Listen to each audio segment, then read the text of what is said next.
Hey STEM Lab, Mr. Santella here with this week's Cultures of Dignity lesson. This week we're going to talk about anxiety.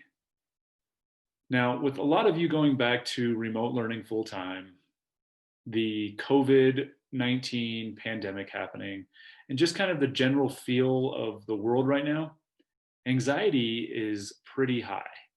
So I feel this is a really appropriate lesson to do right now, considering we're all in this and we're all probably feeling a little bit more anxiety than we normally do.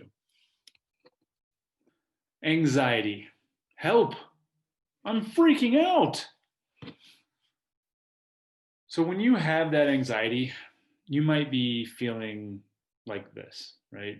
I'm stuck. Everything feels terrible. I feel frustrated, overwhelmed, and out of control. Well, when you're feeling this way, you have two options. You can freak out or you can slow down. Now, freak out is usually just what happens. It's almost like we can't control it.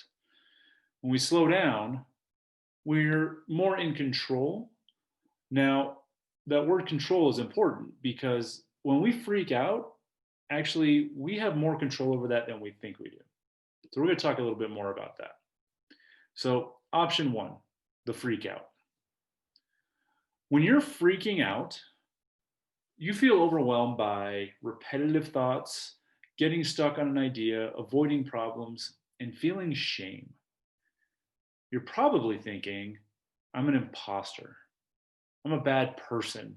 I'm worthless. What's wrong with me? Well, when you're feeling helpless, powerless, or overwhelmed, it's important to remember emotions are real, but they're not facts. So you definitely feel those emotions, and that's good. You want to honor those emotions. But those emotions don't define who you are. They are not facts, they are just emotions. Everyone freaks out sometimes. Okay? It's okay to feel this way. Lots of people struggle with anxiety and doubt. And feeling anxiety can also bring on shame. And facing these feelings, well, you have to be courageous. You have to have that courage to stand up to these feelings because these feelings don't feel comfortable. But it's hard sometimes. You really have to dig down and find that courage to face these emotions. But here's the thing, you have the power to how you respond, right? I talked about it seems like freaking out just happens and we don't have any control over it. Well, we actually do. So, option two, slow down. So, when you slow down, you're actually choosing to get active with your emotions and analyze them. You're reflecting on why you feel this way, right? So, you're reminding yourself that feelings are not facts. Again, they don't define you. They are real, absolutely, but they are not facts. You're choosing to get unstuck by processing how you're feeling. Again, reflecting. Why am I feeling this way? What was the trigger that started this? You're choosing to regain some of that control. And until you get your brain to a state where you have some control, that freak out is just going to keep going. So, how can you slow down? Great question. Reflect. Stop and think. What feelings are you feeling? And why are you feeling these feelings? If you can identify those two questions or the answers to those two questions, it's really going to help you take control of whatever is making you anxious. All right. It's going to help you flip those feelings to go from anxious to a little bit more calm down and in a place where you can actually problem solve how to get out of this anxious state or how to avoid these anxious events or whatever it is that's triggering that anxious behavior. Now, when your mind races, your brain is trying to make predictions and process the situation. Remember, feelings are temporary, okay? Emotions feel like they're happening to you, but they're actually being made by you. Your brain is capable of changing that. We had talked about last week, we talked about the the emotional part of your brain, right? That limbic system. Again, that's coming into play here. You actually have control over that. But remember, you've got to have the downstairs part of your brain and the upstairs part of your brain communicating in order to make that change, right? Well, that requires you to slow down, get that communication back, right? That whole bottom brain, top brain, you don't want to flip your lid because then they're not communicating. It's the same thing with anxiety. When you just freak out, it's the same as being angry. You're just reacting to a situation and now your brain is not communicating. So, emotions don't just happen to us. We construct them through our individual experiences, our brains, and our cultures. So, our life experiences, how we were raised, what we were raised to believe, where our brains are at developmentally, that all comes into play when building these emotions or having these emotions just happen. It's a reaction. We construct them, we build them ourselves based on those things. And when you're feeling them, stop and think about them rather than just react or let them hijack you.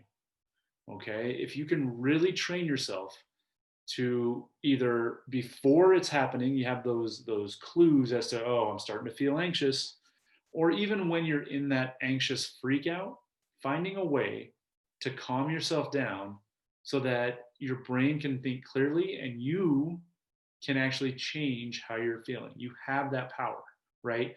Don't let your brain control you. You control your brain. All right. So when you feel a strong emotion, there's four things that you can do. There's four categories that if you can break those down into them, it'll help you really reflect and see what is going on. So number one, the trigger. What is the event that happened? What caused this anxiety, right? Number two, your thoughts to the event, right? So if you can think about your thoughts in terms of, well, when this happened, this is where my brain went, these were the thoughts I was having. Again, you're reflecting on that so that next time you're in that situation, you might be able to manage it a little better. Okay. Number three, your physical response. How your body responds, like sweaty palms, racing heartbeat. For me, I feel like my face getting hot and it'll turn red. All right. So there are physical reactions that are clues that you can use so that you can cut it off so you're not freaking out and you can go to that slow down option. And four, your behavioral expression. So the tone of your voice, your facial expressions, how you're holding your body, right? That body language. All right. So anxiety and your body, super important. All right, because your body is physically impacted by anxiety as well. Okay. So every mental activity has a physical event as well. So anxiety is physical. It has a physical response, right? We had talked about maybe sweaty palms. For me, I feel my face getting really hot and I turn red, right? So try and get stress and anxiety out of your body. And here is, we'll go over some ways to do that, but honestly, it's really whatever makes you happy. So, physical strategies for anxiety. Do what feels good to you. There is no wrong way to get anxiety out of your body, and it isn't a competition. So, take a walk, jog, meditate, bake cookies, make art, ride a bike. For me, in my perfect world, playing tennis, playing golf, and yes, having a good old cry are great ways that I get rid of anxiety. So here are some more physical strategies for anxiety. There it is, cry. It is a great physical release. I'll have a good cry, I come right back, I feel like a whole new person, I'm ready to move on. Breathing techniques are super, super important. Here's an example, 5-7-9, 4 in a row, right? So you inhale through your nose for 5 seconds, you hold it for 7, and then you exhale out for 9, right? You can do 5-finger breathing, right? Breathe in, out, in, out, in, out, in, out, in, out. There's a lot of different breathing exercises. And if you need help with some of those, please come see me. I have a lot of good resources for that. So we all need strategies to understand our anxiety and how they impact us. No one is born knowing how to manage their emotions. You have to learn and you have to practice. Just like anything else that you want to get better at, right? We talked about neuroplasticity, growth mindset. You have to practice. It builds those new neural pathways and you become better at it. But you have to be mindful and consciously try to make these changes. You have to practice. Well, that takes reflection, right? You're going to mess up. You're going to freak out. That's okay. As long as you go back and reflect on it, what was the trigger? What were your thoughts about it? What was your physical response? What was your emotional response? That's practicing. So to close, life is going to send hard stuff your way all the time, but you can handle it if you take care of yourself.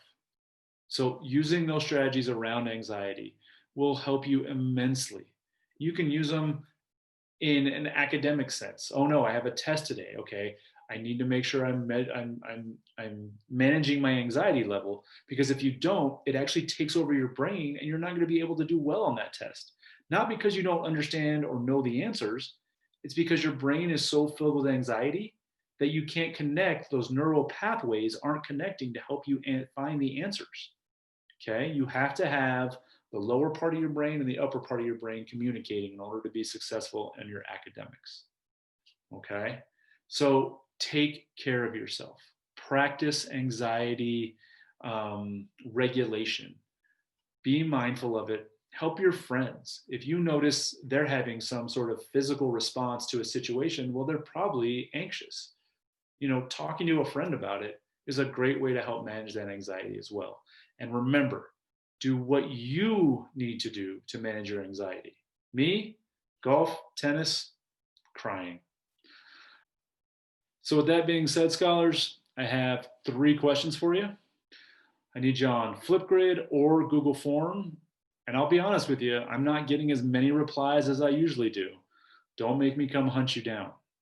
Anyways, the 3 questions you're going to talk about this week are: what is something new that you learned about anxiety? What is one mental strategy that can help you slow down when you're anxious? And what are 3 healthy physical strategies that can help you slow down when you're anxious? These are what make you happy. And then I give you my 3 examples: golf, tennis, crying. All right, scholars, I hope you're doing well. I'm always thinking about you. If you need anything, please reach out. Have a good rest of your week, and I'll see you next week. Bye.